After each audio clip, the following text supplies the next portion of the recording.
Next up, I'd like to introduce our keynote speaker.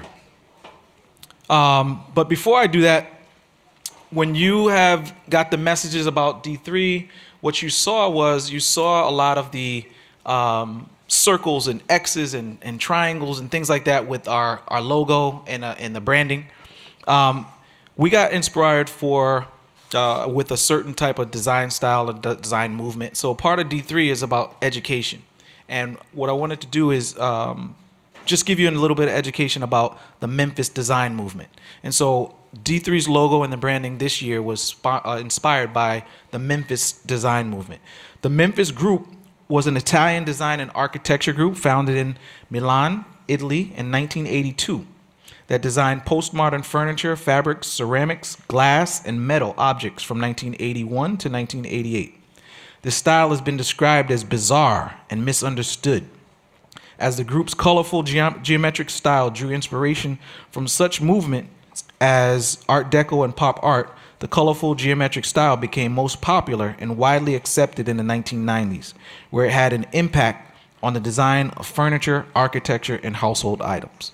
So each year, I'd like to give you guys just a background history on different design styles and design movements, just to educate you and keep you up on the history so that we can kind of move forward into the future on what we're doing for design. So, without further ado, I'm going to introduce to you Terry White. Mr. Terry White is a key presenter at major industry shows around the world. He's an author of many books and publications. In his current role, he is a principal worldwide design and photography evangelist for Adobe Systems, Inc. Terry has been with Adobe for over 20 years and has extensive knowledge of Adobe Creative Professional product line. His current position, he leads the charge of getting customers excited about and educated about the Creative Cloud products and services. Terry is an Adobe certified expert. In 2016, he was inducted to the Photoshop Hall of Fame. I bet you guys didn't even know there was a Photoshop Hall of Fame. He's been active in the industry for over 25 years and is the founder and past president of the Mac Group in Detroit, Michigan's largest Macintosh users group. Terry is a host of the top-ranked award-winning Adobe Creative Cloud TV and has one of the most popular channels on YouTube. Please give it up for Terry White.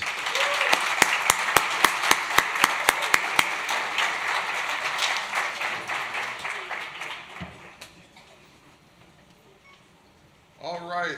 Good morning, everybody. Come on, you got to do it better than that. Good morning. You're younger than me. Good morning. All right, everyone stand up. Stand up.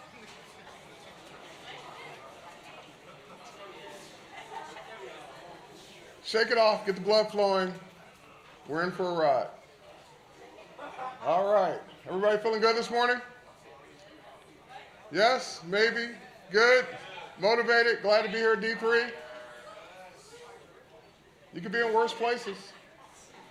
All right, have a seat.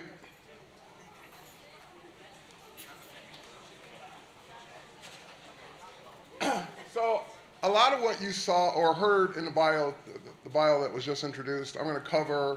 I'm going to go through it pretty quick because I want to get to a section that's really more about you than it is about me. I hope that in this first part, though, that you get some inspiration on my life and what I've been through and what I've gone through to get to where I am today. Because how many of you are in high school? All of you? College? Okay. College people always sit in the back. At this age, a lot of what you're going to hear, not only at this conference, but over the next couple of years, will really have a significant impact on your lives. A lot of it will help mold your career, will help mold you in the way that you approach things. So I take this particular keynote probably more serious than any keynote or any speaking engagement that I've ever done. Because I remember when I was your age, sitting and listening to people and kind of half listening, and then remembering things that they said way back then that still impact me today. So without further ado, a little bit about me. I'm not that young anymore. All right. I grew up on the east side of Detroit, AKA the Hood. And I don't like snow, so I got out of snow as quickly as I could. Not as quickly as I wanted to, but as quickly as I could. And my parents worked full-time jobs, so there was no help me with my homework. There was no come to my, school function. There was none of that. They worked, and I didn't care. I didn't think about it at the time because I didn't know any better. I didn't know any different. So my parents worked. I did everything on my own. I got through school. I made it. When I was younger, I had a passion for technology and science fiction. So my heroes when I was much younger were people on TV. I was very in just the thought of the future and technology and computers and everything where it was going to go back then. When I was your age, we didn't have computers in school. This was the first personal computer that I ever got a chance to even touch. And I got a chance to touch that when I was in my senior year of high school. We had a program called Community College that was at Wayne State University. So I had to get on a bus, go to college, go to a room of about 30 or 40 people, and we would take turns on the one computer, inputting our programs manually, typing them in. And then hitting the button, it either worked or it didn't work, and if it didn't work, you didn't have time to debug it or fix it. Do that next week, because it was a once-a-week thing. However, I knew I would have a career in computers. I had no plan, no goal, no steps, so we call that a wish. I wished I would get into computers.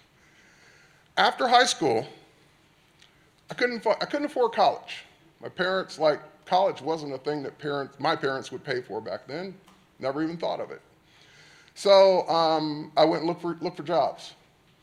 I couldn't find any jobs. I even went to fast food. You know how hard it is on you when you get turned down by fast food, because I didn't have any experience?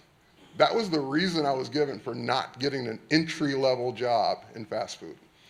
So I didn't have any other choice. I went to the military. And I didn't want to go full-time, so I did Army National Guard, which you go off for training for 6 months, a little bit less than 6 months, come back, and then you do 1 weekend a month, 2 weeks in a year, in the summer. But that helped me because after I got back, I did have a little money. Bills paid off a little bit. And so, therefore, I did try and go to school. I went to Detroit College of Business because that was the only school at the time that even had anything to do with computers. It was a data processing program, and it was accounting data processing. I'm smart, but not if you look at my grades. In high school, I was a B student. I was a 3.6, 3.7 GPA student. But when I got to college, I just couldn't focus. I just couldn't do it. I couldn't read the material and really digest it. I couldn't come back and do the reports. I sucked at school.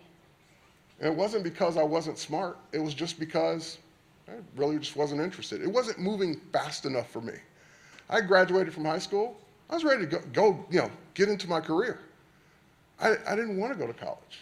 I did it because I knew I had to, but at the end of the day, I just wasn't good at it. So I got a job at a multi-level marketing company. Yeah, there we go.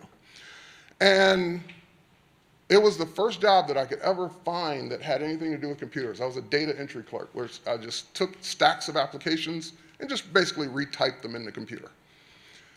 And I was making decent money, but I didn't know how to manage money because I was young.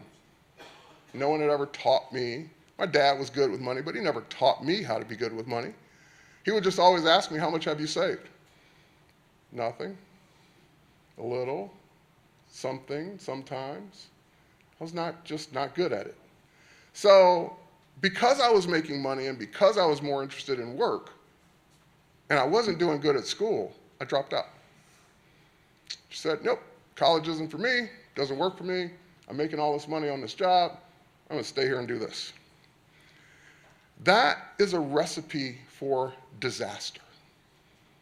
If anyone were to tell me that story now, I would cringe, because if they were going through that right now, I'd say, no, you need to go back to school. You don't know how important this will be for you in the future. You may not think about it now. You may be making okay money now. But your education going forward is really what's going to help you in the future in ways you can't even imagine right now. I had no idea that I wasn't supposed to be successful based on all this. No one told me that because I didn't go to school and because I was working that I wasn't going to make it. So with that in mind, I mean, after all, how could I make it? I had no money saved. I had no formal education or real training. There were no computers, iPads, smartphones, or anything like that at the time, so no social media, none of that. I didn't even have really a mentor. I had people that, cared about me as a person, but no one really mentoring my success or lack thereof. No one cared. Now, when I say that, I don't mean no one cared about me as a person. My family cared, my friends cared, but no one cared whether or not I studied or got a better job or any of that. As long as I was okay, that's all that mattered. But I didn't think about what I didn't have. I didn't think about any of that stuff. I just kept thinking about the wish. Moving forward, I want to keep doing this computer thing. So I kept moving forward. When I was in school, I took typing classes because I knew in order to be good in computers, back then especially, you had to know how to type. Got an A. See the difference? The thing I was focused on that I knew would take me there, no problem buckling down and getting that good. The other stuff, reading about poetry and all that, didn't care. I came to work every day early and stayed late. I worked on the weekends. I worked, because we had unlimited overtime. So you could literally work as many hours as you wanted.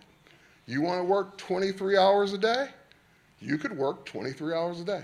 I remember coming in at one morning at 4 o'clock in the morning, grabbing my stack, typing, waking up 20 minutes later, looking at all the gibberish that was on the screen, because I was just burning myself out, just coming to work every day, staying as late as I could. I got to know people at the company. I got to know the people that were professionally trained, people that had an education in computers. So I got to hang out with the computer operator, the guy that ran the big system. And we became friends. And within the first year, I got promoted to the second shift computer operator. No training, no experience other than what I had been doing data entry, no formal education, but now I'm a computer operator. Resume, awesome. So one success led to the next. That company kind of folded because it was just built on bad ideas. So it folded. Went looking for the next job. Now I could go look for a job as a computer operator because I had run a System 38. I'd done it before. So I got a job. And I remember that interview, and the guy asked me, well, how much salary do you need? I gave him a number. And he said, okay. When I got the job, he pulled me aside and said, yeah, we're going to give you this much more because your number was too low. And that experience taught me to always value yourself, value your self-worth. I came in with a number that, I know they'll give me the job because I'm probably going to be the lowest number that they get. And that wasn't the right strategy. I should have come in higher, maybe even higher than what he gave me, because I knew what I was worth. In 1986, I left that full-time job and went off on my own, because that was the year that desktop publishing began. And I wanted to start my own design company. My own design company. Computer operator. I haven't mentioned graphic design yet. Now I want to start my own design company. I knew very little, let's say nothing about graphic design. But I knew about the software. I love personal computers. I follow the industry. And so I'm looking back now at what you guys are getting, looking at the program, looking at the work you guys are putting out. I would have killed to be where you are right now, to be in the program that you guys are going through or about to go through. There was nothing like that back then that even existed, even if I wanted to pay any amount of money that I could go in, because it was just beginning. In 1990, I started another company, a training company, because I realized while I wasn't that great at design, I was good at teaching people. I was good at teaching people software. I was good at breaking down complex subjects and making them simpler. That led to a position in 1996 at Adobe. How did I get that job? How did I go from computer operator, dropout, working nights, not really that smart about school stuff, to a job with a major Fortune 500 company? Because when I started my training business, I used Adobe products to train, so therefore the Adobe rep would come to my business once a quarter. And I remember harassing her about some feature I wanted, something I wanted the software to do at the time. And she got so tired of me bugging her that she said, hey, you know, we're hiring for this market specialist, brand new position. I think you should apply. Never did I ever say that I wanted to work for a major software company that made the software that I was working on. I just wanted to work on computers. So I applied, and I got it. I went on to become a manager, technical resources manager, with a staff of, back then, I don't know, Patrick, how many people do we have on our team? 50 people? I had managers under me. Then I got promoted to be a director. And then shortly, a few years later, I got promoted to worldwide design and photography evangelist. Basically the face of the company, the public face of the company. The face that you see when you go and Google how to do something with Adobe products. And even as I'm saying it out loud, I'm like, I want to pinch myself because I can't believe that that actually happened. And I was doing this all while working from home in Michigan. I never had to move to California. I never had to relocate to keep a job. I was that good that they were willing to pay me to do it from home. Fast forward to today. I've traveled the world for Adobe. I've been to countries I didn't even know existed, let alone ever dreamed of going to. I have co-authored 8 books, 6 of which pictured here, and I'm not a writer. Okay? I'm an award-winning photographer. I've never taken a single photography class. Never studied photography. In 2016, I was inducted into the Photoshop Hall of Fame. And I learned Photoshop on my own, dabbling. In 2018, I'm not even close to being done because I'm having too much fun. Before Adobe and before I did my own businesses, I would never stay on a job more than 2 years because I would get bored. I just couldn't handle it anymore. I want to move on and do something else. I was too impatient. I've been with Adobe for now, it'll be 22, 23 years this year. I have yet to be ever bored because there's so much to do and learn. There's so much to keep doing. I also, in my spare time, built a personal brand. I'm going to talk about why that's important in a minute. So one of the first things I did was I started a blog back in 2005, 2006, somewhere around there, back when blogging was blogging. And a couple years later, I was ready to hang it up because of all the negative comments I would sometimes get, not all the time, just sometimes. Just people would just piss me off. I'd write about something and they would just say something stupid and I would just be like, I don't even want to do this anymore. Why am I doing this? And I wrote a blog post about, hey, I think I'm going to stop blogging. And this person with the code name or the screen name Black Rooster said, you shouldn't stop. I get a lot out of your blog. And I was like, well, thanks. And somehow one question led to another, and I was like, well, who are you? Like, what is your name? Like, who are you? Oh, this is Seal. I'm like, thinking Disney World, thinking seals in the ocean. Like, what do you mean Seal? Seal, the performer Seal? Yeah, the musician. I was like, I'm being punked. It's probably one of these guys over here that work with me. It's just like, Sure you are. We started DMing each other. And then he was like, direct messaging. We started direct messaging each other. And then he was like, I got a question. Can I call you? So now this is some random person that wants me to give them my phone number that claims to be SEAL. Sure you are. Okay, I gave him a number, I gave him an office number that I didn't care if he had or not. As soon as I saw a Los Angeles number coming in, I was like, well, they could fake that. As soon as I picked up the phone and heard the voice, I was like, oh my God, it's SEAL. I had the biggest fangirl moment in that moment. And we became friends. Like, we just have talked ever since. Because he's a photographer, he likes technology, he just happens to be a famous musician. And of course, I kept blogging after that. Then I started doing YouTube because I like teaching people. I like showing skills. I like showing software. My YouTube channel has some of my videos have 2 to 3 million views, and I've got close to 500,000 subscribers now. I'm not a teacher, no formal education, dropped out of school.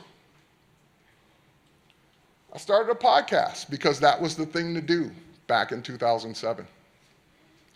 I just went and grabbed the screenshot last night. It's still in the What's Hot section on iTunes.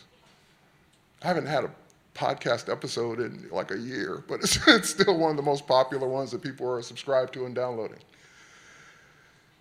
And my social media standing, over 500,000, is the largest individual social media standing in Adobe. No single person at Adobe has more social media followers than I do. It's a 12,000 person company. So where's the creativity come in? I already told you I'm not that good at graphic design. I can explain the programs all day long. I can tell you inside and out how Illustrator, Photoshop, InDesign, and how they all work. But I never had the formal training that you're going through. So I can mimic anything, but I can't really very often come up with my own idea of how to do something from scratch. So photography was much easier for me because I have an eye for photography. I have an eye for taking pictures. And I've been to some exotic places in the world taking pictures. There's a shot of me in Iceland a couple of years ago. And then once Adobe acquired this company called Fotolia and rebranded it Adobe Stock, I started shooting for stock. And the reason that I wanted to shoot for stock is not only to make money, but more importantly, there was a need for diversity. If you ask most people, like when they go to stock photography, what's the problem? They'll tell you, there's just not enough diverse images, or not enough of this, or not enough of that, whatever it is. And I was like, well, hell, I can do that. I have all kinds of diverse friends. I can shoot people all day long, photograph people all day long. I can photograph people all day long. I can capture great images. And so I picked that as my niche for Adobe Stock. I have over 2,000 images now that are approved and selling on stock. So let's move forward a little bit. What's my day-to-day like today? When I'm not traveling the world, I work for my new home in Atlanta. It'll be 2 years this May since it was finished. I live stream instead of going out most of the time now. This is my live streaming studio, one of my 2 studios inside the house. This is the kid that didn't finish college. But that doesn't mean I couldn't be successful. So what have you learned about me? You didn't go to college. That's not a directive, but what else? What else? You made a lot of money without college. What else? You're successful without college. I feel a theme with you. Without college. I I didn't let anyone or anything stop me from living my dream. That's the message. Yeah, by the way, so I get the theme that you're saying, oh, well, if he didn't go, I don't have to go. Here's the thing you need to think about. How much more would I be making had I gone, had I got that master's degree, had I become an executive in this multi-billion-dollar company? That's the way you need to look at it too. All right, so now, enough about me. Let's talk about you. This is the most important part.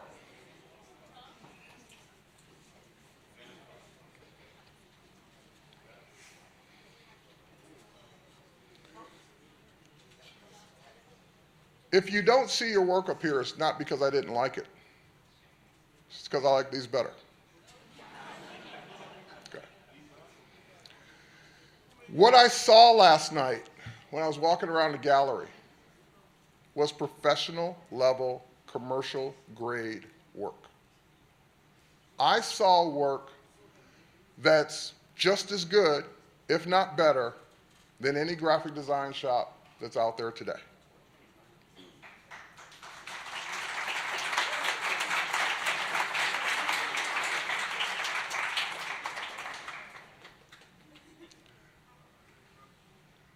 I saw powerful imagery.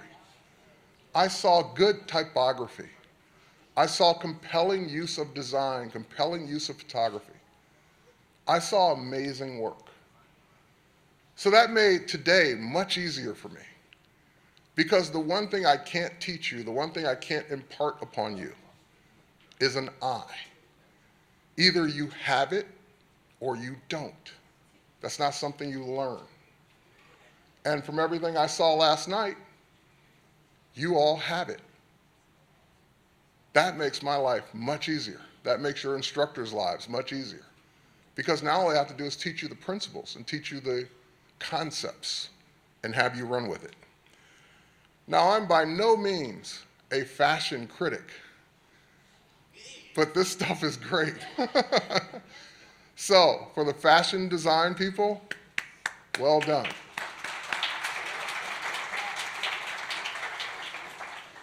I have 2 daughters. My youngest daughter is now a buyer for Sears in San Francisco for men's fashion. So, and she studied fashion design. And I look at the concepts that she comes up with, that she's actually either selling or buying. And I look at your work, and I'm like, I don't see any difference. Matter of fact, in some cases, yours is better. And I'm talking about my own daughter, by the way. So, in some cases, yours is better. So take that as a compliment. Now, what does that mean? This is not your work, but I don't see any difference. This is the work that I see every day. This is what's out there in the world. And you guys are just as good as they are, if not better in many ways. So, if that's the case, what should you be thinking about? I almost said it. Back in my day, I'm not going to say that line. Back when I was starting, the thing to be, if you wanted to be successful in computers, was computer related. You had to be a programmer, you had to be something with data analysis, you had to be an engineer. Well, that doesn't mean that graphic design didn't exist back then, it just hadn't caught up yet with everything else. Now that we have computer-based design, these are the fields that will always need good people. These are the fields that will always need your work. Graphic design, UI, UX design. Have you ever used a device and it either didn't work right, or the button was in the wrong spot, or the screen had a dumb message on it, and you're like, how did an engineer make this? That's UI, UX design. Go make it better. Go do a better job than they did. And of course, art. Computers, I don't ever see replacing art, true art. The things that you can come up with your mind that a computer will never be able to do, at least not in my lifetime. So, can I give you some advice? Ready for the main objective? All right. I'm going to give you the 10 things you need to be successful. Get your pens out. It's pretty easy. Ready? It has nothing to do with not going to college, by the way. Number 1, stop complaining. Here's why. I didn't say you didn't have anything to complain about. It's just that no one wants to hear the complaining. You have people in your lives right now that are always complaining about something. Could be something at home, could be something at work, could be something at school, could be a relationship, it could be something. Do you want to hang out with that person more? No, you find that you want to hang out less. You change the subject. You find yourself busy all the time when they want to hang out because you don't want to hear the complaint anymore. Well, they definitely don't want to hear it in the workplace. So, whatever it is you're complaining about, know this, that there were people that came before you that had to do more than you with much less. So, whatever it is you're complaining about, fix it or move on. Number 2, learn to do more with less. No matter how good you are, no matter how great your design work is, no matter how great your photography and video and 3D work is, no one's going to walk up to you and say, wow, that was a good campaign you worked on last week. I'm going to give you more time next time. I'm going to give you more budget. Those conversations rarely ever happen. No one ever walks up with more resources. They're usually like, you did that in a week last time? Now you got 5 days. Did that in 5 days last time? Now you got 2. You're a salesperson, you made $1 million in your quota last quarter, now you got $2 million in your quota this quarter to make. They don't give you more. They said they push you to work with less. So just get used to it. Don't complain about it. Be positive. Be that person that exudes positivity. By the way, that person in my family is not me. I'm one of the most cynical people in my family that we have. My sister is the positive one. You look at her Facebook posts and you think that she's like some enlightened spirit because she's always positive 100% of the time. And it's not because bad things don't happen to her. It's not because she doesn't have problems. She chooses to be positive about it, whatever it is. So, positive people want to hang out with positive people and want to help you be more successful. Next, stop comparing yourself to others. Stop looking over on the other side, looking at your neighbor's paper, looking at your neighbor's whatever, and saying, how come they're doing this and I'm not? Be the best you can be. Don't worry about them. There will always be someone smarter, faster, prettier, richer, and every other adjective you want to use. That has nothing to do with you. Be you. Do you, as you like to say. This is the biggest one. I don't know what number we're on. Someone tell me, what number we're up to? Someone can't count. 5. So 5 or 6. Okay, we're on one of those. 5, thank you. All right, so number 5. This is the biggest one. I hear this all the time, even from people that are close to me that I know right to this day.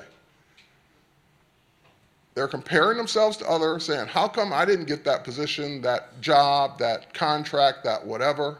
I'm just as good as they are. I'm even better. But they're sitting at home waiting. Don't wait for an opportunity to come to you and say, opportunity, come on, let's go.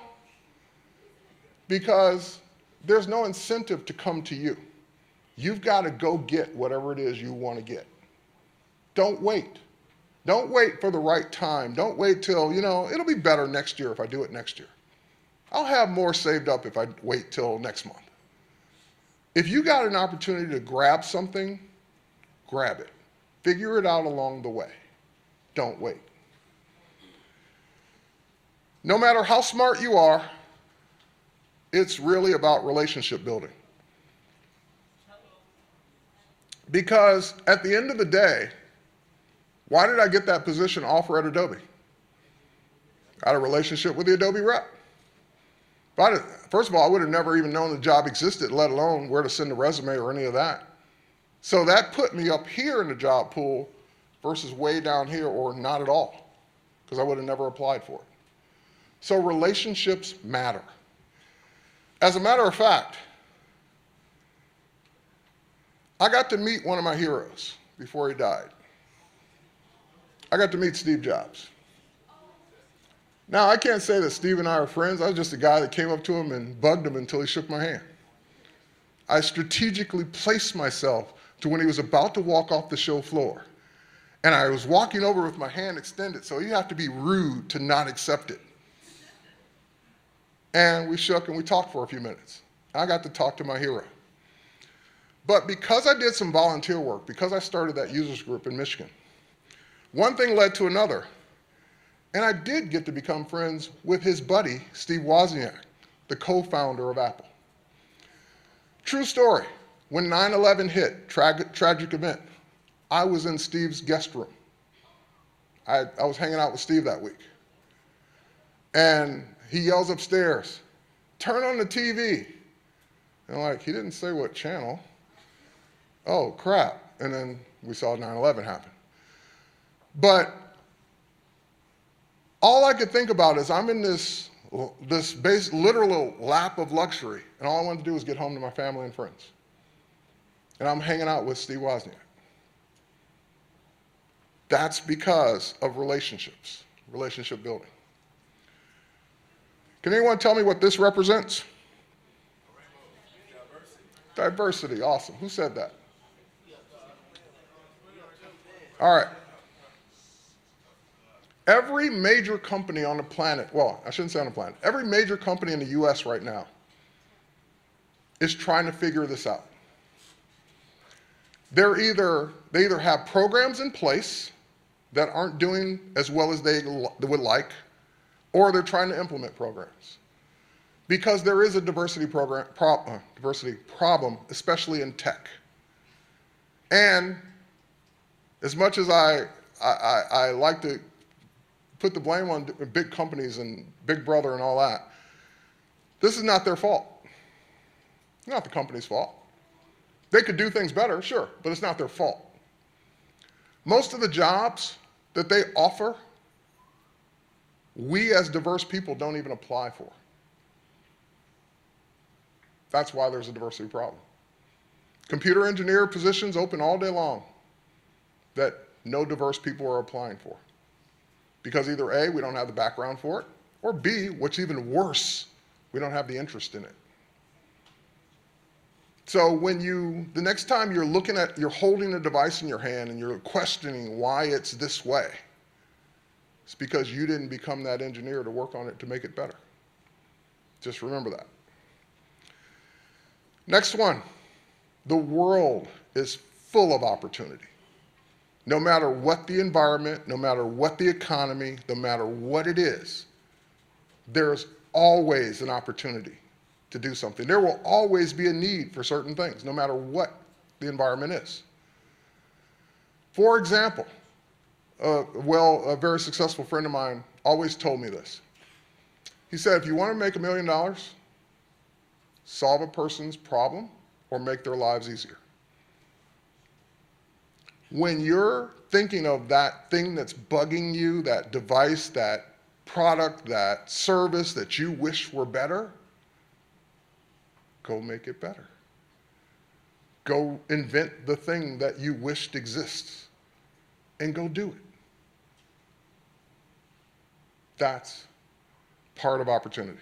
All right, for you specifically, this is your key to get into the door.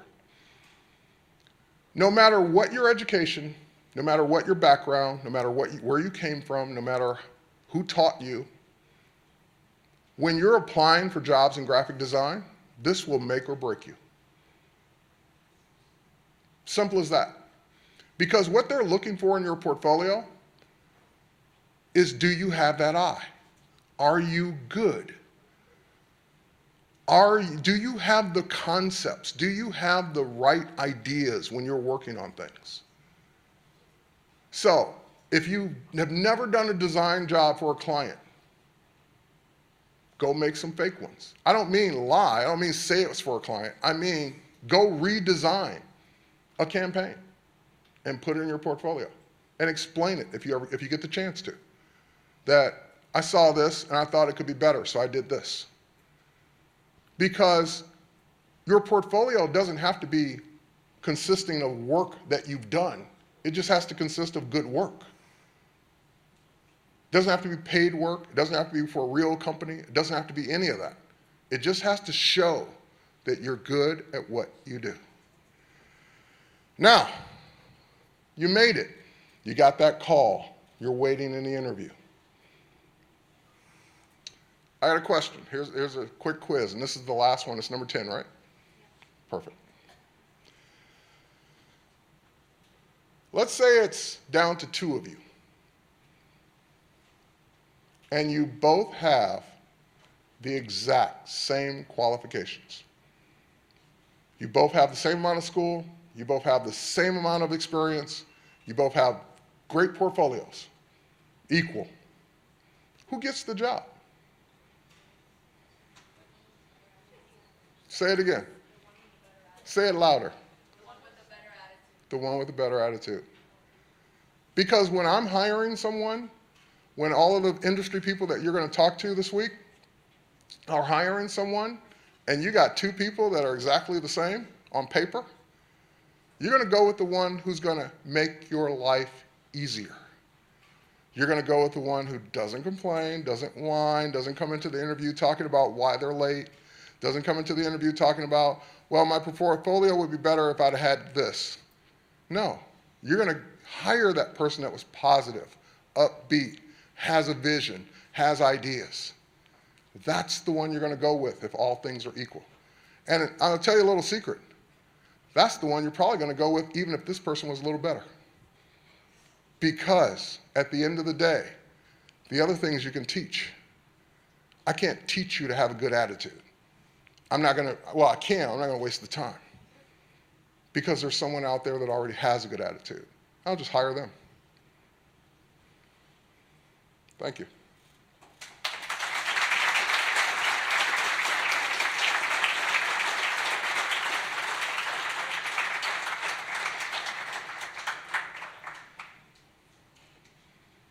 Now, we told you it was number 10. Terry White, everyone.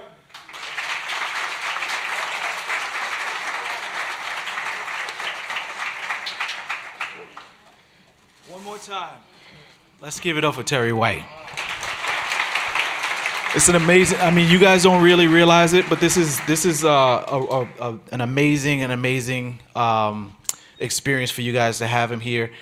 He does this around the country. People pay, $500 to $1,000 just to go to a show that he's going to be at. So you guys should really take advantage of him being here. He's going to be available to talk during lunch, during our breakout sessions, things like that. All right, welcome everyone. Good morning. Good morning. So, thank you for joining me in my session. You had options, so I appreciate you coming to mine instead of someone else's.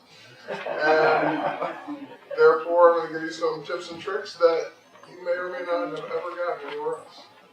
So the first one, and this is one that I was like kicking myself yesterday for not saying as part of the keynote, because I had people come up to me afterwards and show me their portfolios, doing a portfolio review, and just ask me questions. So first thing I want to do before I forget is let you know about one free resource, one not so free resource. First free resource is Behance.net. How many of you are already on Behance? How many of you are not? There's no reason in the world not to be on Behance. It's free. And whenever Adobe is looking for someone outside to do graphic design, pay to do a live stream, pay to do something, we go look to Behance first. We go look at portfolios first. So if you're not on Behance, you're just saying, nope, I don't want any money. I don't want to be selected. I don't want anyone to look at my work. So there's no reason in the world not to go create a Behance account today and put your best work up there. And it's one of those things where you just put your ongoing projects there as you work on them and as you complete them. And also, let's say you are looking for a job, there is a jobs section. So this is where companies come and post their postings for freelancers, for graphic designers, for people that they want to hire for specific projects or give jobs to. So again, behance.net, free, go do it, no reason not to. Next one, if you do have a Creative Cloud account, then you can, because I saw a variety of different portfolios, and all the work was good, but I saw it presented in a variety of different ways. I saw some people bring an iPad, some people brought their printed books, some people brought very professional, like printed books, like they had their portfolio printed as a book.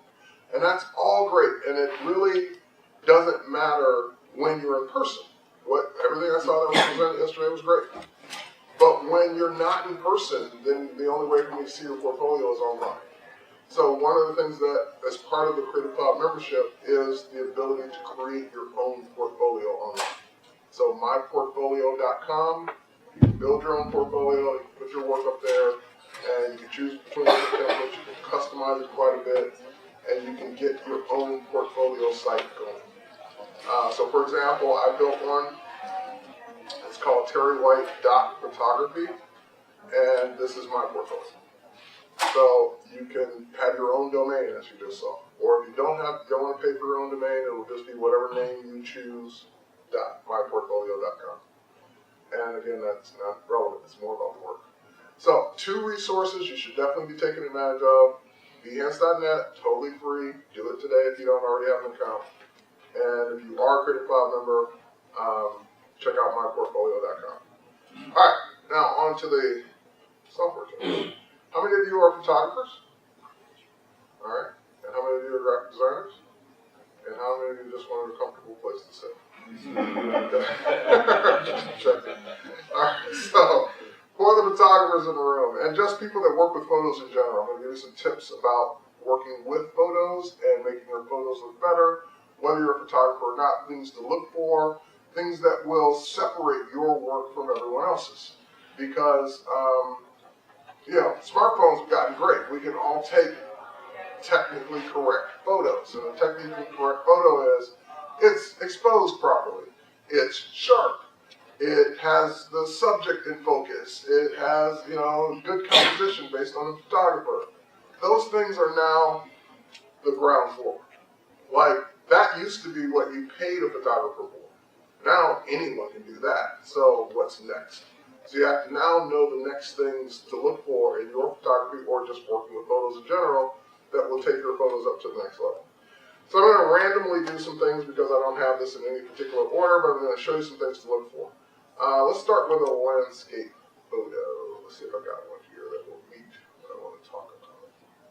Maybe I don't, but we'll pick one anyway. Let's pick this one.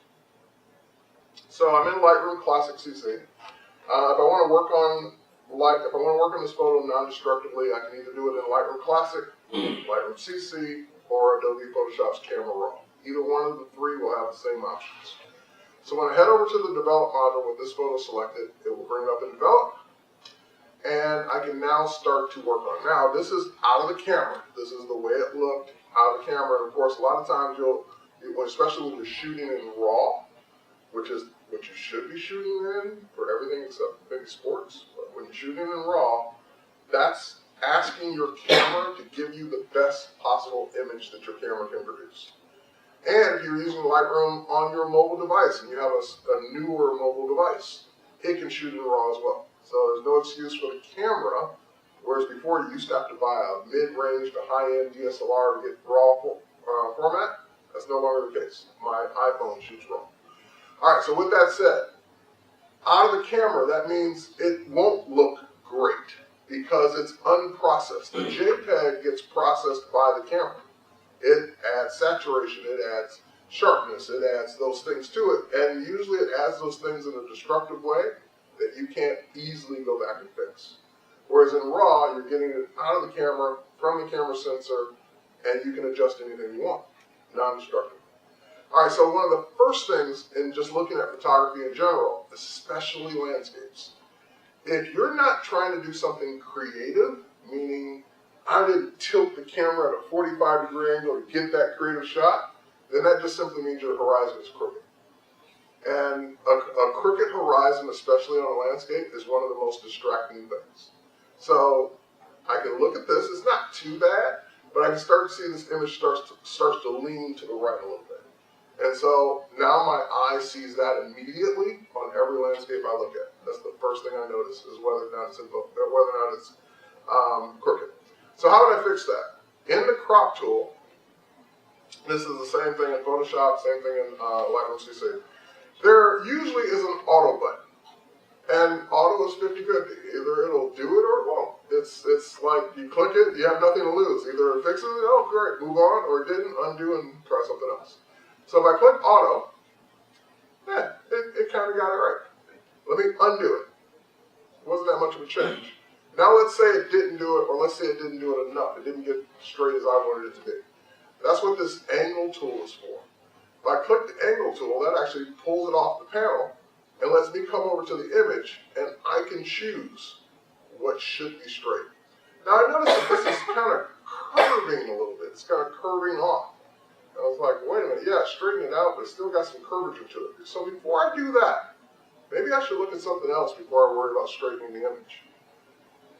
Your camera lens, for the most part, especially on anything other than the phone, is curved. So, and depending on the lens, it has a lot of curvature to it. So that curvature will always be in the image. You may not see it, you may not notice it, but it's there. So if I scroll down, there is a lens correction category. And if I go to lens correction category, I can watch the image. If I enable the profile correction, it will make a slight change to the image. You look around the edges, it does two things. It slows the image out a little bit, straightens it out, and it removes the vignetting around the edges. That's why the edges got lighter. So by turning that on, blows the image out, flattens it a bit, and removes that extra vignetting that was caused by the lens itself. Now, if I go back to straighten, I'm starting with a better image to begin with. So let's go ahead and go to angle, and straighten it on any angle I want, maybe something like that, and get that image just that much straighter. Okay, next up. I love it when the computer can do my work for me. Why should I do work? That's why we bought computers, so they could do stuff for us. That doesn't mean I wanted to take away the creative process. That means I wanted to get rid of the mundane things that I would have to do to every single image that I'm going to do anyway. So just do it, and then I'll get to making the image look the way I really want it to look. So two things. Profiles. There are, and we moved these up in Lightroom Classic CC just Tuesday this week. They used to be down at the bottom. So there is a profile called Adobe Color. The default used to be Adobe Standard. Adobe Color is brand new, but that's just the default. That doesn't mean this is the best one for your image. If I choose Adobe Landscape, notice what happened to the colors. Did you see the shift? The colors just got a little bit more vibrant, just from going from Adobe Color to Adobe Landscape. So what this is doing is giving me a better starting point. Now, if I open up the grid and I go to, let's see, camera match.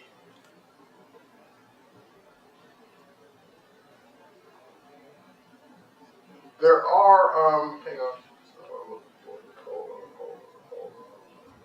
Raw. Artistic. Vintage. Yeah, those are the ones I'm looking for. Okay. So if I go to camera matching, what these are designed to do is kind of match what your camera would have shown you when you look at the back of the LCD. Because that image you look at the back of the LCD when you're shooting raw is the JPEG preview. It's what it thinks the image should look like. So if I liked what I saw on the back of the camera and I want to quickly get back to the way that looked, then that's what these are for. So there's landscape. There is vivid. There's, of course, the monochrome ones and portrait. So you can always start with a profile. These are non-destructive. You can switch at any time to the one you like to give you a better starting point. So again, I can either do camera vivid, I can do Adobe vivid, or landscape. So I'm going to go back to landscape. That's going to be a better starting point for me. And then the next thing I can now look at this image, now that I've got a better starting point and say, what would I do now? And what I would do normally is I would come down here and start moving sliders until I like the image. That's it in a nutshell. But like I said, I want the computer to do the work for me as much as possible. So instead of me having to go touch every single slider and move it, computer, tell me what you think it should look like, and if I disagree, I'll fix it. That's what the new auto tone is based on. So the auto tone is now AI based and machine learning based. Whereas before it was just a set algorithm that would just click it, it just does it. Now it compares this image to other images like it and says, oh, I think it would look better if you did this. So if I click auto, that gives me a much better starting point than having to move all of these myself. Now I can still move them. They're still non-destructive, but look at how much it did for me right off the bat. Now there's some things I don't agree with. Auto tone always, at this stage, lowers the contrast 100% of the time. And that means some engineer said, I like my images less contrasted. I'm the opposite. I want my images more contrasted. So the first thing I always do, even after I click auto, is go back to contrast and put the contrast back up to where I would like it. Look at the difference. This is where the engineer thought it should be. This is where I think it should be. I want that contrast. That looks better to me. So at the end of the day, it's your image. You decide how it should look. Next up, dehaze usually isn't a part of that auto tone because it just isn't. So even if there's not a lot of haze in the photo, that doesn't mean I don't try dehaze to see if it makes the image look better, especially an image that was taken outside. So I bring up dehaze, look at that.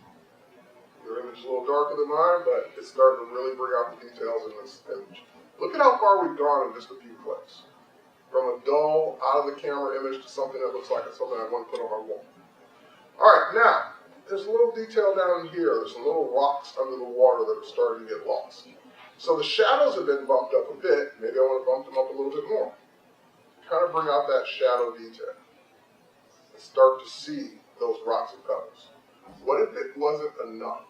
What if I wanted to bring out that even more? What if I wanted to do more down in this one area? Well, that's where the adjustment brush comes in. The adjustment brush, you have three selective adjustments. You have the linear gradient, radial gradient, and the adjustment brush. The adjustment brush is designed to work on a specific area, whatever you paint on. And again, all of this is non-destructive. If I don't like it tomorrow, I can go throw that brush stroke away. If I don't like it tomorrow, I can go tweak the shadows back down. I can do whatever I want at any given time and not permanently affect the pixels. So, for example, there's a preset for the adjustment brush. Temperature, tint, exposure, contrast, whatever it is you want to work on. So if I wanted to work on the exposure, let's say, for this particular area, and I want to increase the exposure a little bit in this area. Nothing's happening to the image because I haven't started painting yet. But I'm going to crank up the exposure a bit because I can always turn it down. This lets me see exactly where I'm painting. And I can also auto mask it so it does not go over the edges, so to speak. So now when I start painting down this area, it's going to be very bright because I told it to be very bright. So I can go in and I can really bring this out. And also this helps me make sure I didn't miss any spots. And then once I've covered the area that I want to get, and I know I didn't miss any spots, now I can go back and readjust. I can say, whoa, that's way too bright. Someone was shining the spotlight down on the ground. We don't want that. Let's bring that down a bit. Bring that down to taste. Maybe something around there. And maybe I want more than just exposure. You have the ability to continue working on that. So if I want to dehaze that area a bit, I can. Or bring in some haze in that area, I can. Not that much. A little crazy. Maybe just a hair. If I want to have a little bit more sharpness in that area because those little pebbles would be defined, I can do that as well. So, again, going from, let's see if I can do this. That's not going to give me what I want. And that's not going to give me what I want. But just even some of these quick before and afters will show you. So here, I'll do a different before and after. Let's reset this one. So So here's my before. Here's my after. This is out of the camera. This is after a few clicks. Got it? All right, let's do a couple more. When you're taking photos of people, especially inside, what you will often run into is bad light. You will run into lights that cast a yellow tone because they were designed to do that. They were designed to cast a yellow tone because we look, as humans, we look better warmer. But that doesn't mean it photographs well. So in this case, they're too yellow. There's too much yellow going on from the fluorescent lights above. So I want to fix that. And also they're tilted a little bit, but that can be creative. That's okay. If I wanted to fix the tone of the image, I could go to the temperature slider and I could try and guess what it should be. I would move to the left, cool it off a little bit. But I'd rather the computer do the work for me, at least as much as it can. So that's what the white balance eyedropper is for. You will find this in Photoshop, Lightroom CC, Lightroom Classic. You'll find this across the board. When I click this eyedropper, what should I go click it on? What it's designed to be clicked on is something that's a neutral gray, something that should be around 18% gray. So it's great if you had everyone you ever took a picture of holding a gray card, so you'd be able to click on it later. That's not the case. You don't have a gray card for me to click on. So I would look for something in the shot, like his belt buckle that should be gray. His buckle's really small. I may not be able to click right on it. So then I go for the next two colors I would click on. So if I don't have any, let's say there is no gray in the shot, the next colors I would look for is something that should be black or something that should be white. And I say should be because the tone, the color cast may be changing the color of it. But I know her blouse should be black. It's a little golden, but it should be black right now. So if I were to just bring the eyedropper down here and click, fixes the white balance with one click. Because it says I'm gonna adjust the photo based on this click of removing the cast to make this the color it should be. Now, that may not be what you like. It's just correct, and that's okay. It's okay to start with proper white balance or correct white balance and say, no, I know it's proper, I know it's correct, but they're people, so they should be a little warmer, even though this is proper white balance. So you can always go back to the temperature slider after you've got a neutral place to start and say, no, I'm going to warm them up just a little bit more. Not crazy like it was, but just a little bit more than what neutral would be. Because they are humans. You want humans to look warm. All right, next up. Let's see here. Let's say you don't have great lighting.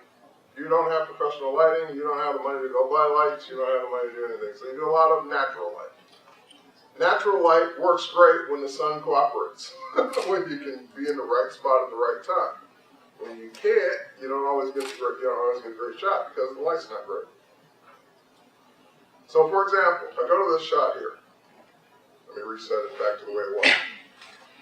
I never used this photo because the lighting was horrible. This was middle of the day, worst time of day to be out shooting, harsh sunlight behind her, just awful. So I never used this particular shot. And now, and if you look behind her, your eye always goes to the brightest thing in the photo, so the brightest thing in the photo is not her. My eye keeps going to see all the stuff around her, not the subject. So, if I were now going to use this shot, how would I fix it? I would fix it by bringing down the exposure for the rest of the shot. So, for example, in the develop module, I'll just take my exposure and go way down. Now, it's making her look worse, but look at what it's doing to the background. It's starting to bring the background to the light it should be, right? Background's starting to look less bright, it's starting to look, natural. That's what it should be. But now she's way underexposed. Once I get the proper exposure on the rest of the scene, then I only need to expose the person. So how do I do that? There's a radial filter. I found this one. A radial filter also has presets. So you can set it to exposure, and you can start with an exposure to whatever you like, and then just drag it out.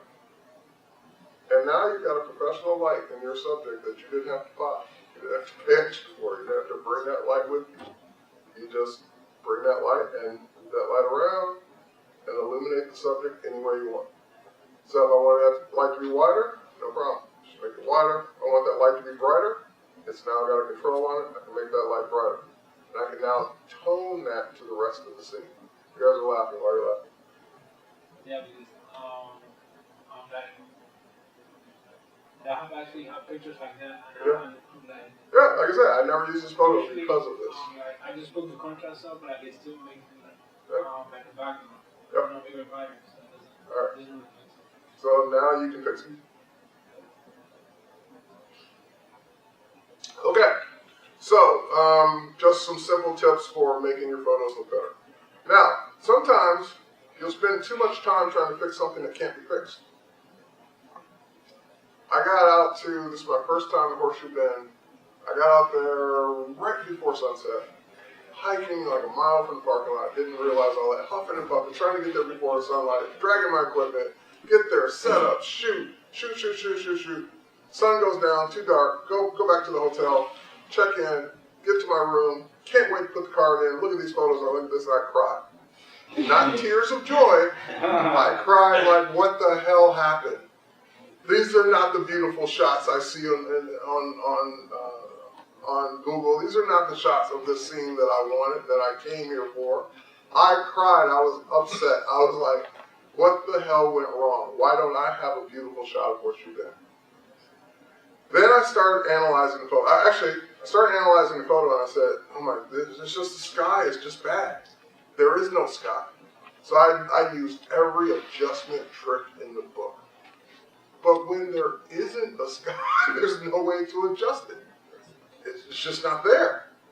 So next step, I'm a Photoshop guy. I can replace the sky. Let me go find a better sky. And on this particular shot, I just couldn't get a sky that looked right, looked like it was supposed to be there. And then that was back with my skill set at the time. This is 2009, so almost 8, 9 years ago. And then I was depressed. I was sitting in my room, just like, I don't know what, I can't go back tomorrow. I don't know what I'm going to do. Then I started looking at pictures again of this particular shot, of this scene. I Googled Horseshoe Bend, started looking.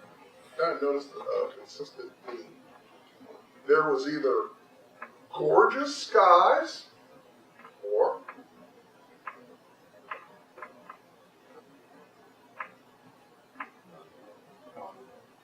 no skies.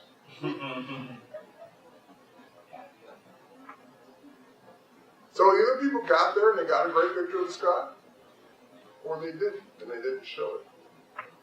So don't spend hours trying to fix something that's really not the focus of the shot.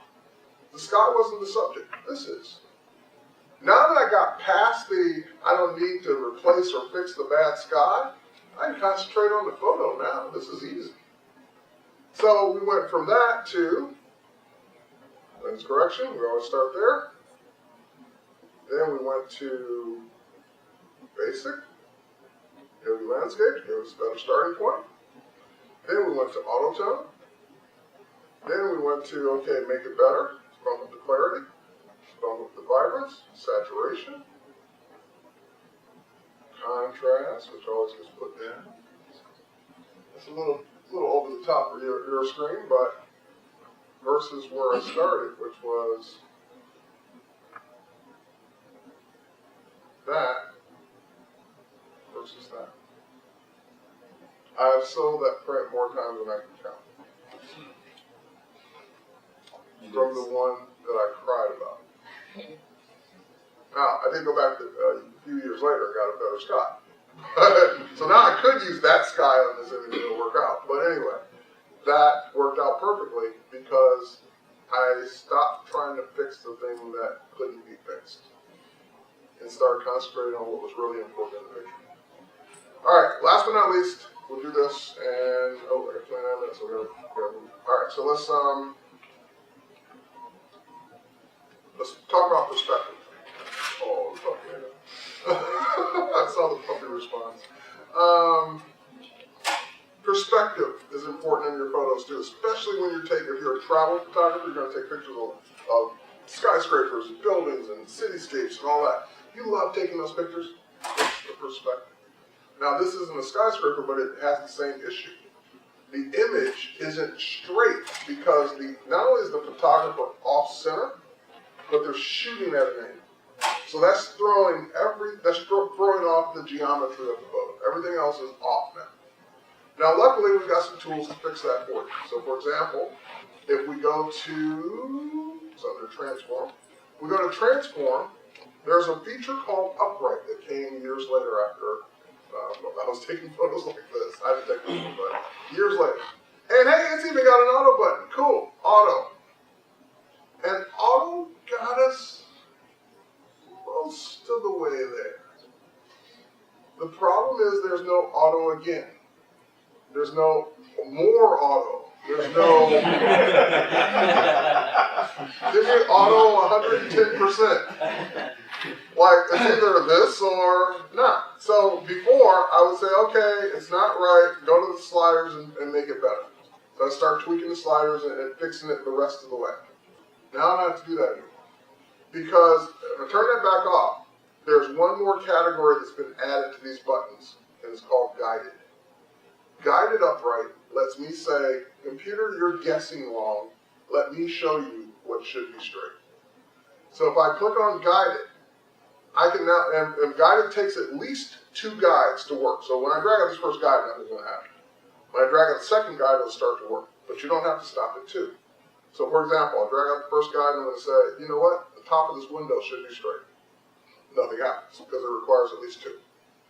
When I drag out the second guide and say, you know what? The side of this window should be straight. As soon as I let go, it starts to fix it. This is kind of where auto is getting us. But I can say, you know what? Auto was based probably on 2 guides. Not enough. So I can say, you know what? The bottom of this window is really still off. Let's fix that. And while we're at it, you know what? Why not have one on all 4 sides? And really get the perspective just right. You could have stopped anywhere along the way. You can get the perspective any way you want with guided. But if you want it to be straight on, then make it straight on. Now, the next thing is distracting elements. So this should be my focus. This is where I want people to look. I don't want people looking over here trying to figure out what got cut off. So if it's not all there, if it's going to just be a distraction in your photo, it's not part of the subject, either remove it or crop into it. So I can either do that by using the crop tool, or I can just simply scale that up a bit to scale it out of the photo. Well, maybe. All right. That is geometry and perspective. Last but not least, just another dehaze example. This was a picture I took of Egypt. Local model there, and I never used this photo for obvious reasons. Because it wasn't a creative effect, it was just bad lighting. So if I go into my basic panel again, and just simply use the dehaze slider.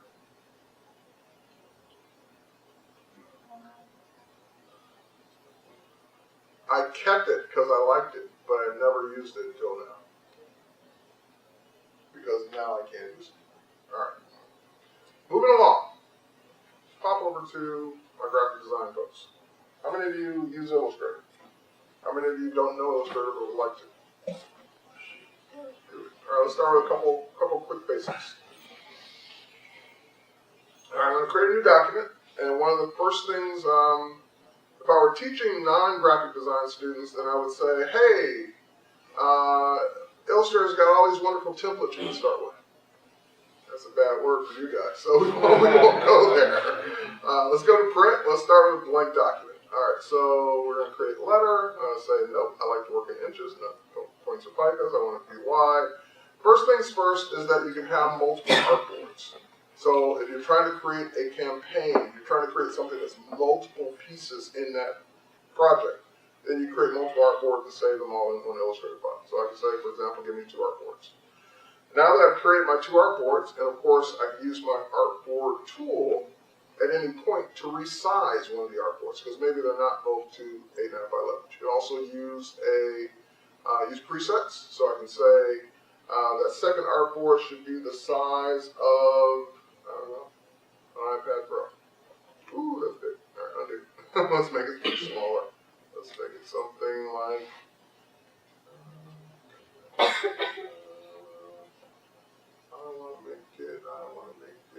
we'll make it a, I don't know, just for kids, Apple Watch. Okay, something small.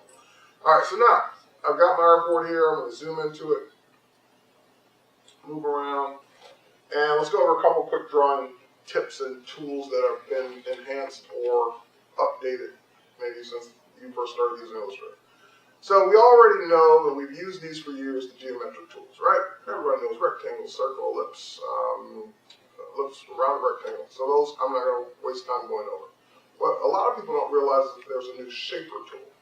So for people, especially if you're using a tablet, using something hand by hand, and you just want to use one tool to draw multiple geometric shapes, you can. So for example, I can't draw a circle unless I use the ellipse tool. So my circles look like that. But watch what happens when I let go. I need a square. I need a triangle. I'm not having to switch tools. I'm just using the same shaper tool to get the tools I need. I need an ellipse. All right? Cool.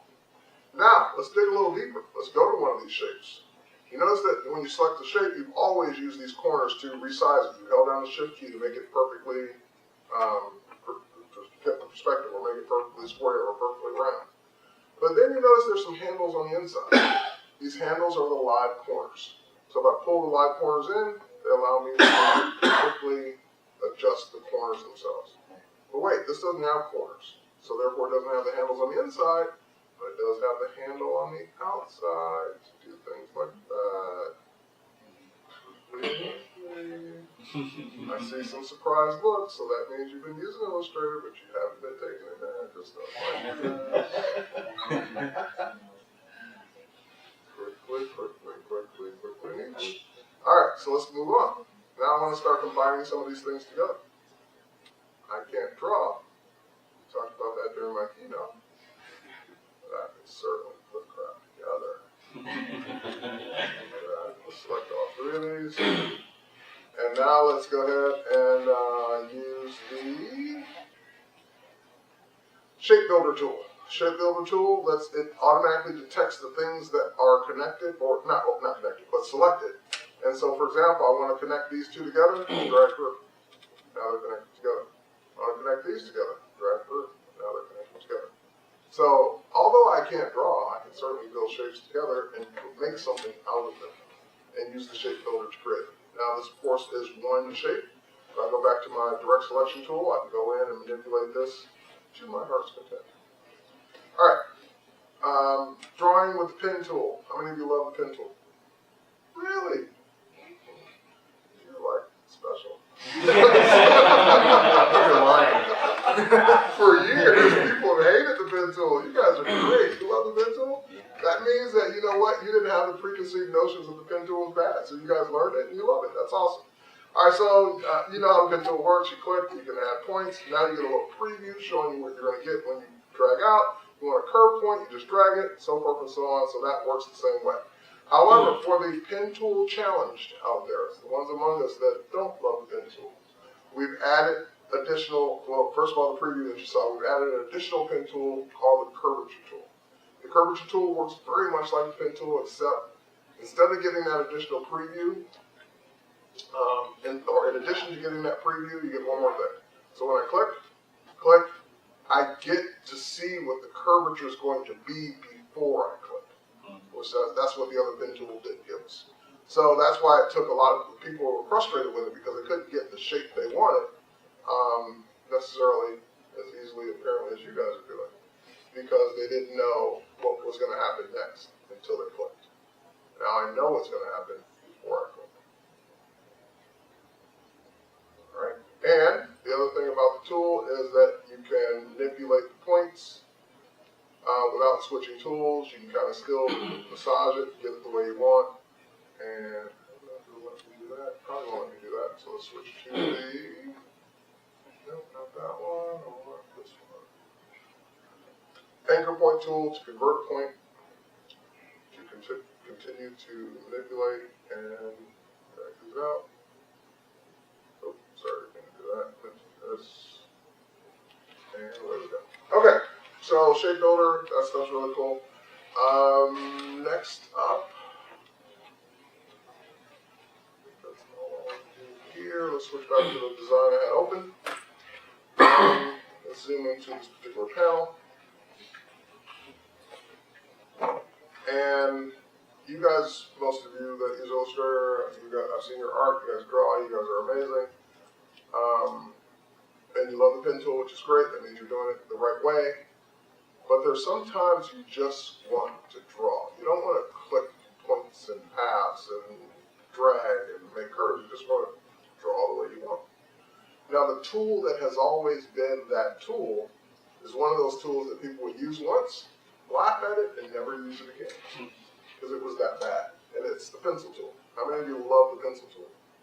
No hands go up. So that's why, because the pencil tool sucked. I gotta ignore this. Where's the pencil tool anymore? It is under one of these. There it is, pencil tool.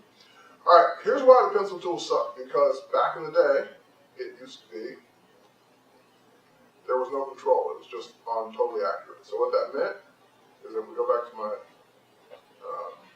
get rid of some of this. If I tried to draw a circle, or tried to draw a curve, or tried to draw a shape with this tool, tried to like really make my own art, this is what I would get.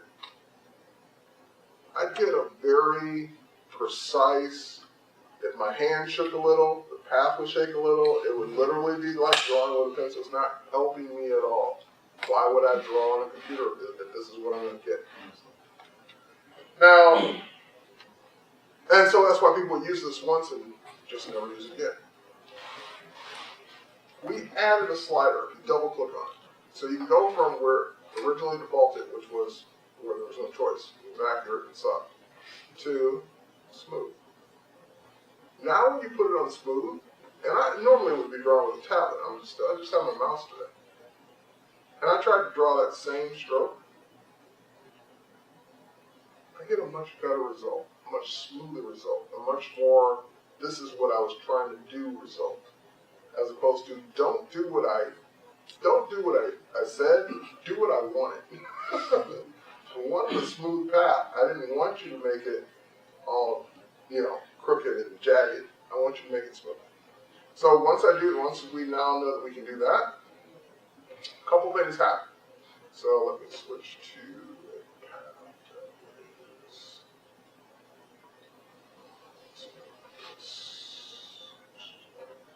okay, a couple things happen. Number one, if I wanted to do something like this, it just does it the right way for me.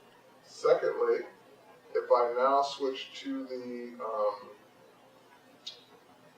width profiles, I can make by the way, you can make your own width profiles, but I can make that path almost look like it was pressure sensitive.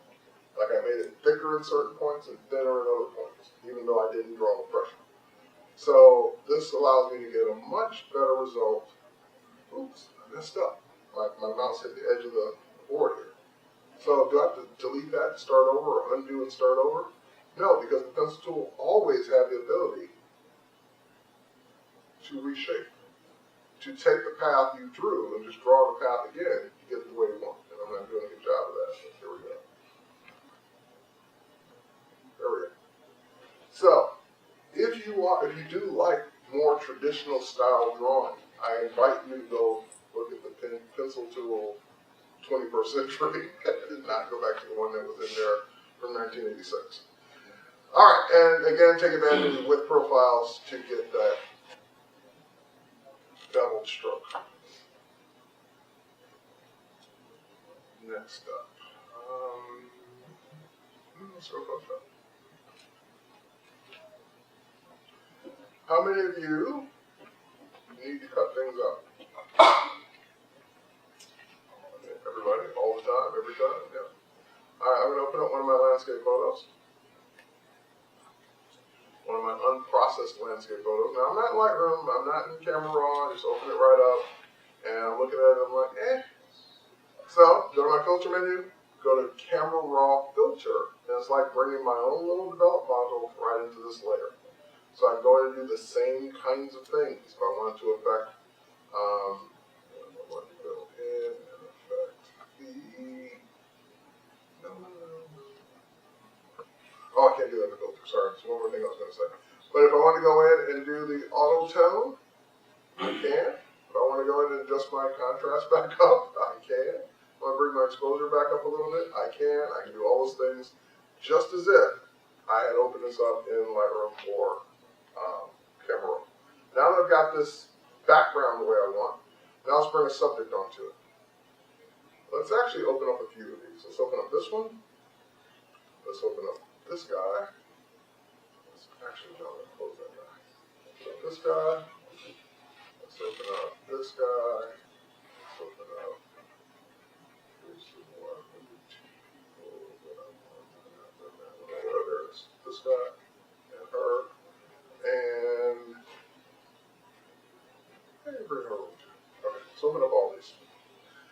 All right, let's go now between these. This one. Let's say you wanted to cut both of them out, cut their background, put them under the mountain background that I had. How would you go about it? Select subject. Can't use the new feature yet. Quick That's the point. Quick select, right? Quick select. That's what we would have done. Then what?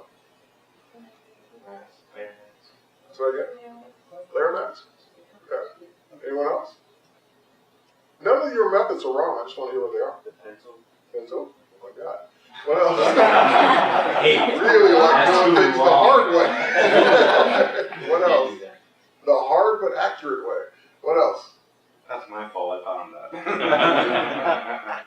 Oh, that's what it is. Accurate. There's nothing wrong with it, but it's just that would be my last choice. Anybody else? Any other suggestions? All right. Now they're afraid to answer. Let's zoom in a little bit. You're all right when you said quick select because you need to start with something. So you need to get a selection going. So normally I would have gone to quick select, which is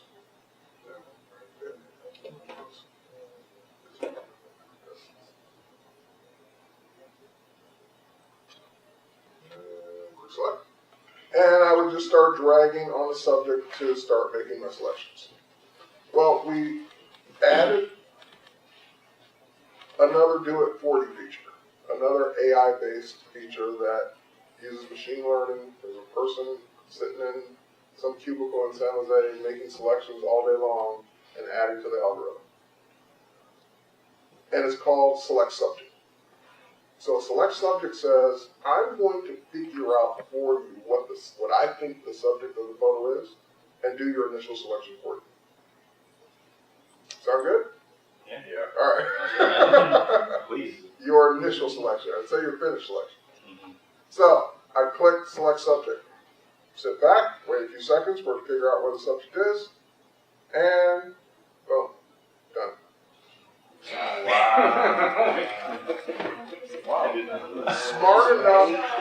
Smart enough not to include the coffee cup that the woman on the right is not using.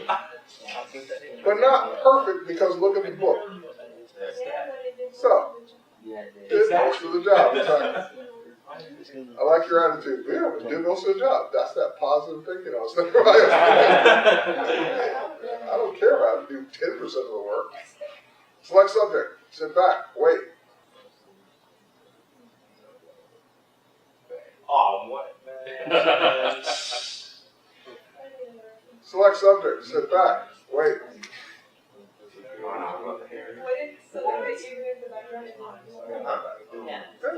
Well, if it can detect what it thinks the subject is. Select subject. Uh-oh, wait. They're not touching. They're far apart from each other. Oh, sorry, wrong one. Select subject. Sit back, wait,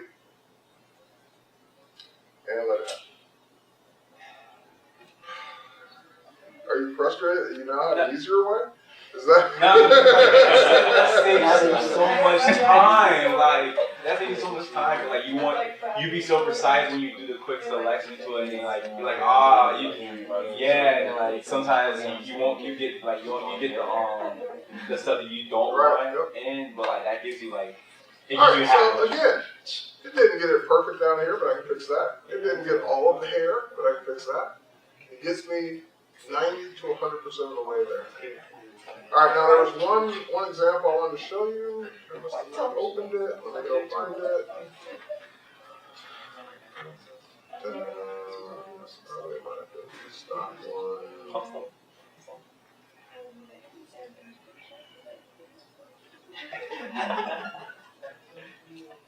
This one.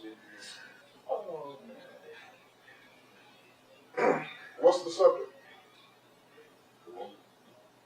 Point. Why isn't the guy the subject? because you like blurred out like halfway out. I like that. He knows what he's doing. All right, because she's the subject. He's in the shot, and you may want him, but he's not the subject. Yeah. So is it smart enough to know that? Select subject. Let's see.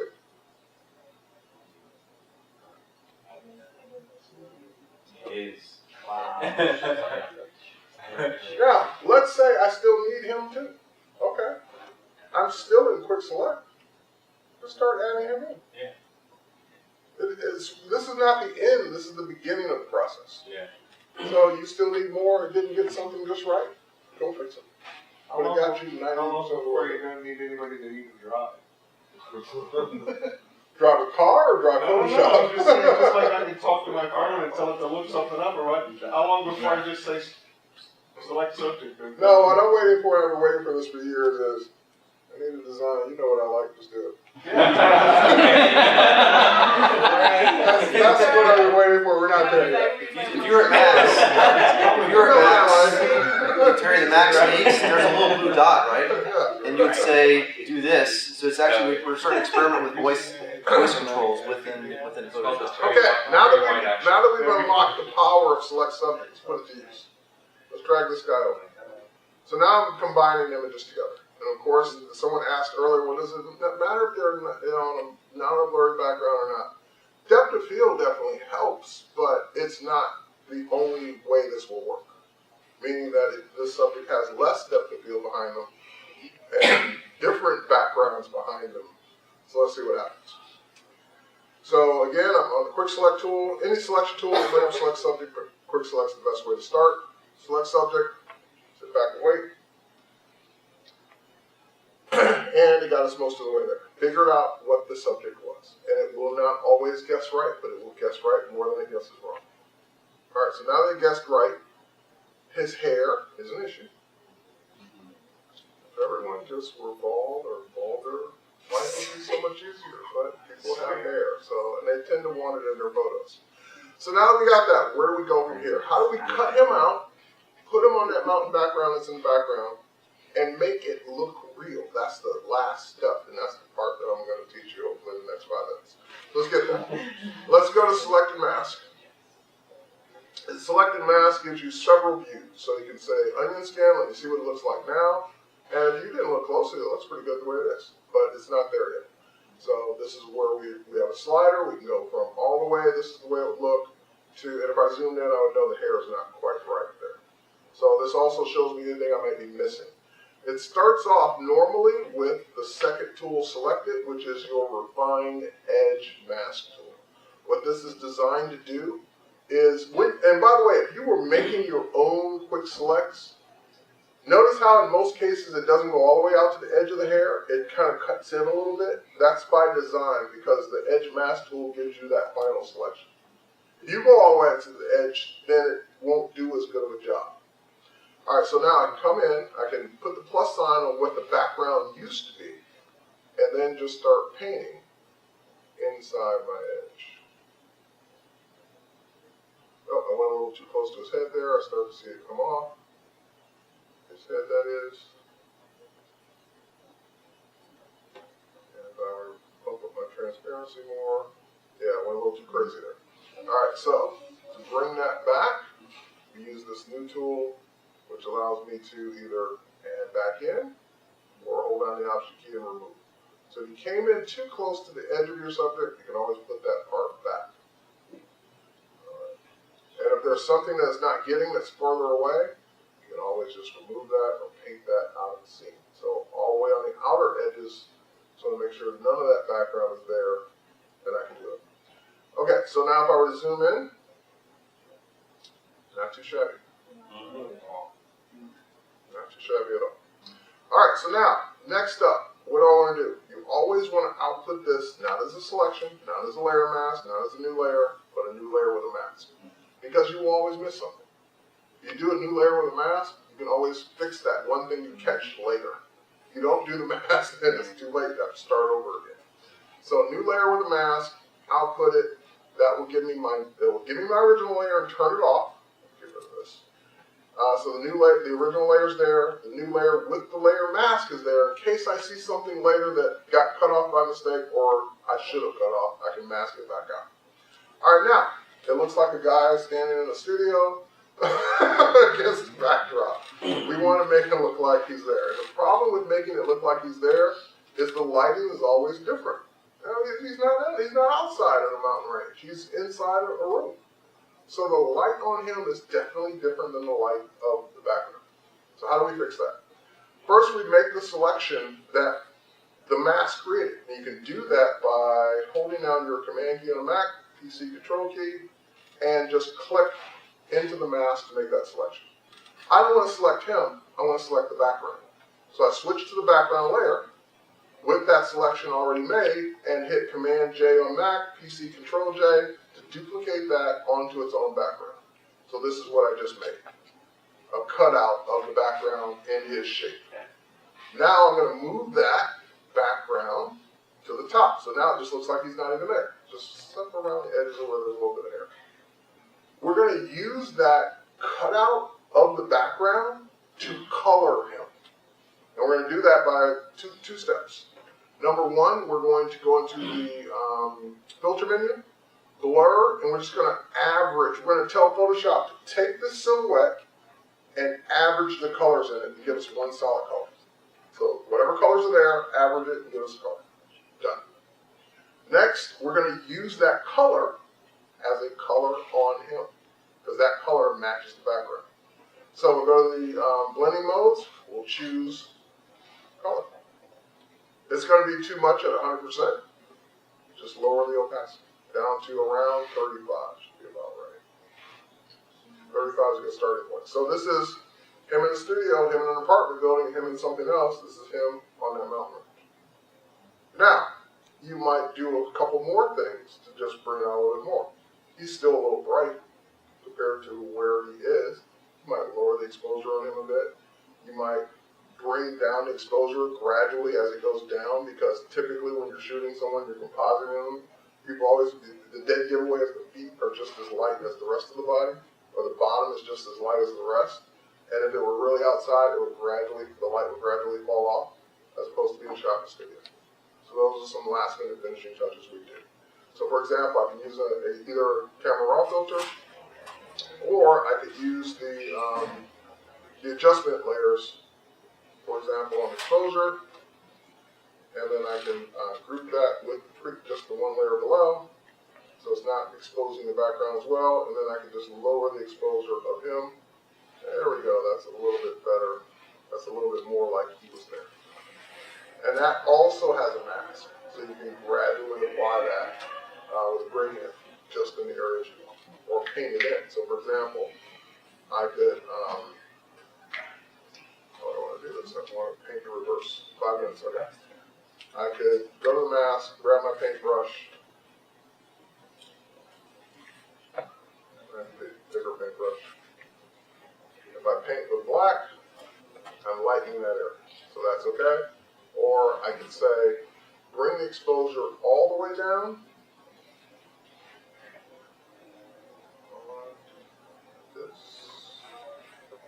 Bring the exposure all the way down, and then go to the mask and bring him back up. That's still too much, so maybe not a totally black brush, but maybe something gray.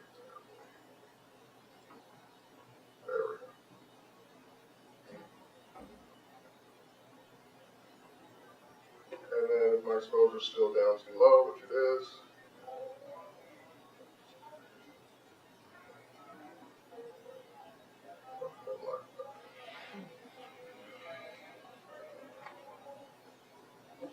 What do you think?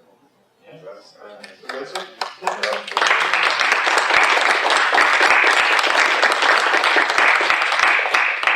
If you like what you saw, and you're like, wow, this guy might know a thing or two, and you want to see more, head over to terrywhite.tv. I have hundreds, if not thousands by now, but at least hundreds of free stories at terrywhite.tv. You can watch on any Adobe product.